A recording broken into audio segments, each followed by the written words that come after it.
5 steps to break the stagnation in your GMAT scores. Hi, my name is Mandeep. I'm a GMAT coach and founder of GMAT Mantra. First thing, stop doing what you have been doing.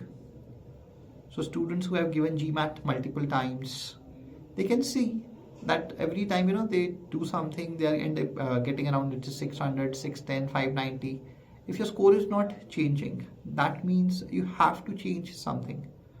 So stop doing what you have been doing and be prepared for a change. Because still, so there are some students who approach me who have already given GMAT 5 times. They still tell me, okay, let me practice more.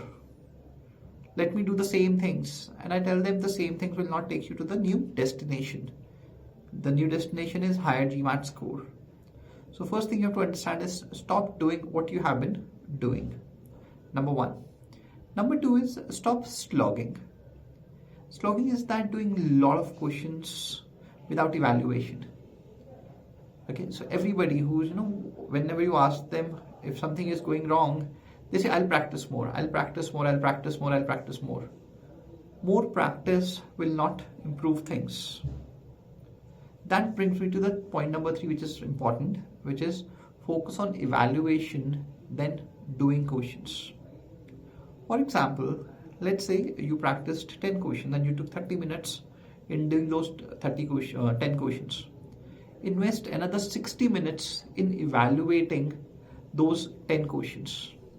So if you got a question right, ask, why, is there another way to solve this question in a less time or a better way?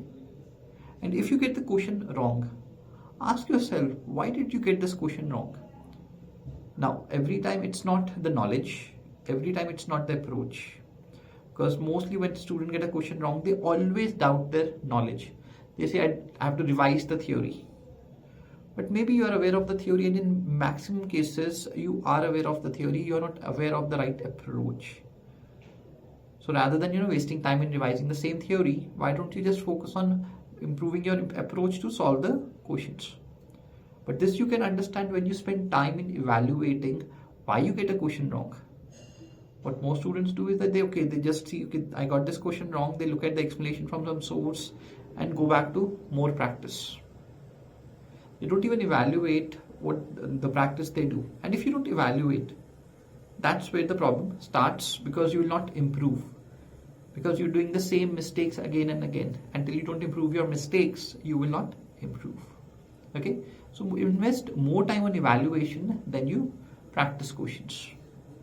Number 4. See, you have to understand GMAT is about mindset.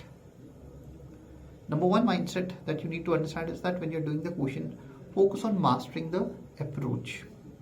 What most students are interested in is just getting the answer somehow. So when they practice, they are just focused on getting the answer. They don't focus on mastering a specific way of solving a specific type of question.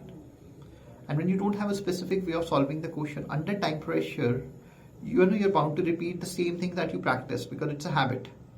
So because in the practice you never focused on mastering a specific way of answering the question. So in the exam, you go blank. Mostly students say, oh, I freezed in the exam. Because when they're solving the question, they don't know how to solve it, how to approach it. So the first thing you have to understand is that focus on mastering the approach. Don't focus on getting the right answer. Of course, that's the destination that we have to reach. But you have to be very careful with the approach. So always focus on mastering the approach. Second is GMAT is about accuracy. So when you attempt any mock or you go for a GMAT, most of the students focus on answering every question. They want to get every question right, and because of which they rush and they commit a lot of silly mistakes. So in GMAT you don't have to get all the questions correct. Okay, you have to attempt all the questions, but you don't have to get all of them correct. In GMAT, because it's an adaptive test, try to get questions right back to back.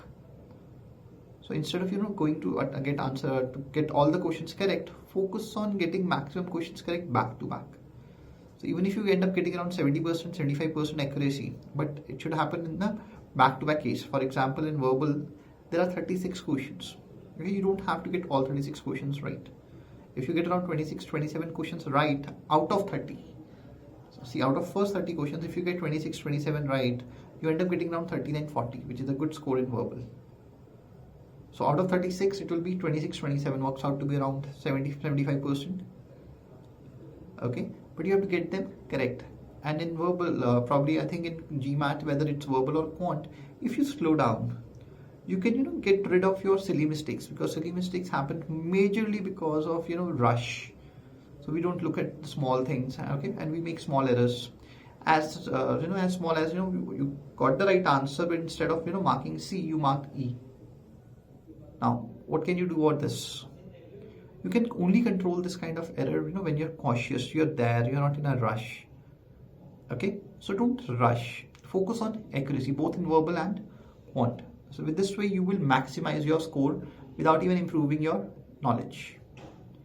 And the last, whenever you study, whenever you give your mock, whenever you give your GMAT, look at your energies, because GMAT is all about English. It's understanding of a language. Probably in maths also, you have to understand the language. So when you study, ask yourself, am I in the right energy? Do you have a good concentration? Am I getting focused? Because mostly if you're tired and if you're trying to study at that time or attempting a mock when you're tired, of course you'll not be able to concentrate and you'll not be able to understand things. And to understand, you need to have good concentration, good energies. And for that, sleep well. Because most of the students I see that they're not able to sleep well. Because they're just, they're so anxious about the things. And when they practice, they don't get the questions right. Okay, so focus on getting good sleep, good energy. So whenever you study, whenever you practice questions, whenever you give a mock, have good energies. Only then give a quiz. Only then you study. So try these 5 things and see whether you're able to break the stagnation or not. Thank you.